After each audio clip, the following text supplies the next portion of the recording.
Hi guys, this is Jude from 𝐂𝐋𝐿. In this quick tutorial, I'll be walking you through a simplified approach to setting up your OBS studio for screen recording. I've been using OBS for well over 3 years now, before which I had tried few other screen recorders, and I can tell you for sure that OBS is one of the best screen recorders out there. It works across Windows, Mac and Linux, is completely free and quite easy to set up and use, as you will be seeing in a moment. Before we get to that, here are a few important points to note. First, if you are yet to decide on what computer to use for the screen capture, I definitely recommend getting one with a full HD display. That's the 1920 by 1080. Obviously, that will give you the best result, especially if you are capturing for YouTube. Second, you should consider a computer with good graphics processing capability. Here I would just say the higher the better. If you are already running a graphics intensive operation or some demanding games and then try to capture your screen at the same time with OBS, then you are likely to experience some drags in performance, and in the worst case scenario, your recording might be aborted. With that said, let's jump right in and see how to properly configure the OBS for a smooth screen capture.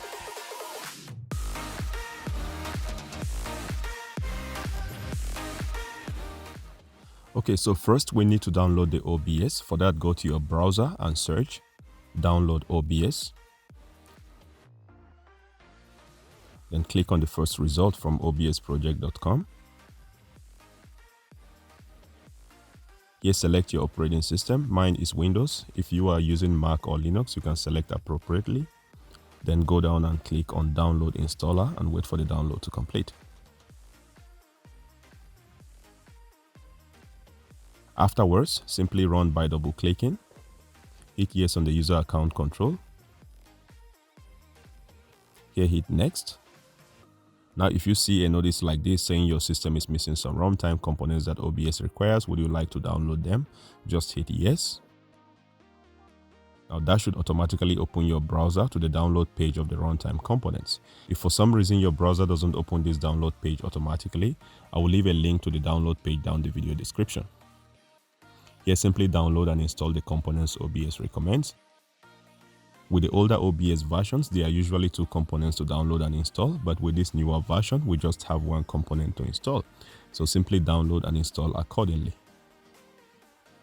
Next, run the OBS installation again.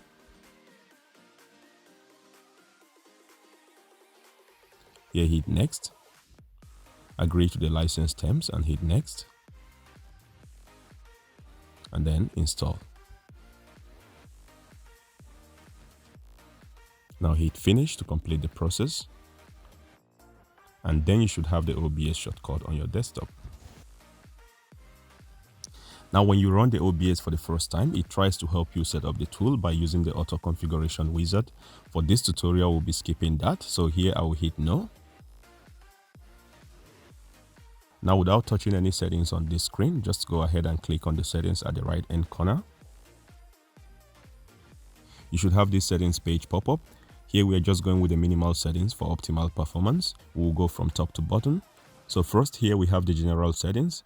Here you first select the preferred language from the drop down. Next, you can choose a theme of your choice. Here we mainly have the light and the dark themes with 2 in between modes.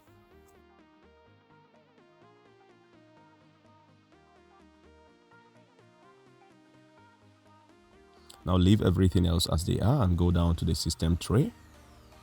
Here you want to check these 2 options. First is to minimize the OBS recorder to system tray when recording, and then the second is to always minimize to system tray instead of the taskbar. With these 2 settings, you are able to have a full clean capture that wouldn't even show any sign that the screen is being captured, and that is it for the general settings. Next is the stream settings. Here you basically need to select your stream service from the drop down and then connect your streaming account appropriately.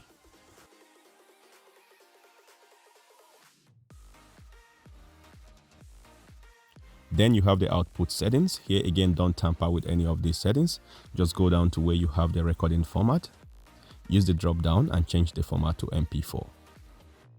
Now by default, the recording path, which is where the captured video files are saved on your computer, is your Windows video folder. This is normally a good location, but if for some reason you want to change that, you can simply click on the browse button and then select your preferred location.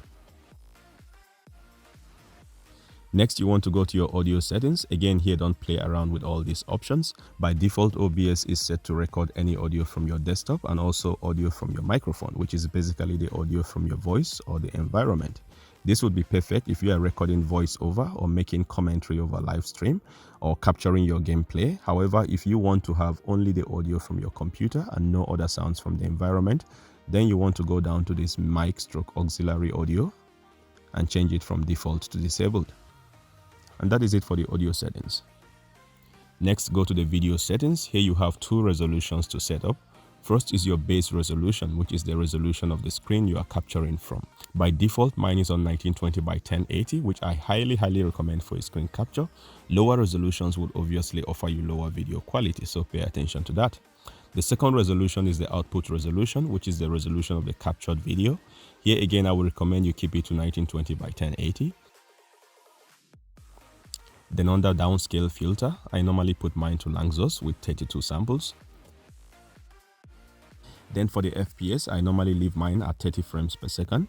This is enough to give a very good quality smooth video without putting a lot of pressure on your graphics processors. Of course, you can set yours to 60 frames per second if your computer is powerful enough to handle that. And then under the hotkey settings and the advanced settings, I don't normally change anything. I leave all the settings as defaults. Then finally hit apply to save all these changes and then hit OK to close the settings page. Next is to define what element of your display you want to capture. For that, under this source tab, click on the plus sign to reveal the different elements you can capture. Here I just want to capture my full screen. That's everything that is visible on the screen. So I'll select display capture. Here I will leave the name as display capture. You can rename yours as you wish and then hit OK. Now as soon as you do that, you will notice that your current display is ready to be captured.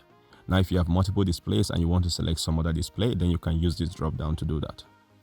Then hit OK once again and you are good to go. Here it shows you a preview of what you'll be capturing whenever you choose to capture.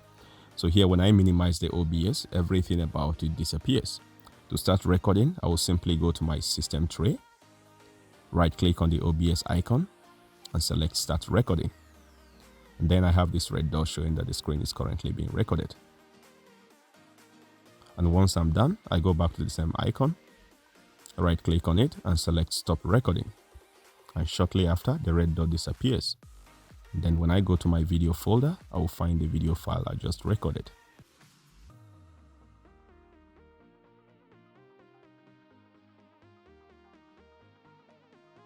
Here, as you can see, it's almost impossible to differentiate the capture screen from the actual screen, except when you move your mouse around the player controls.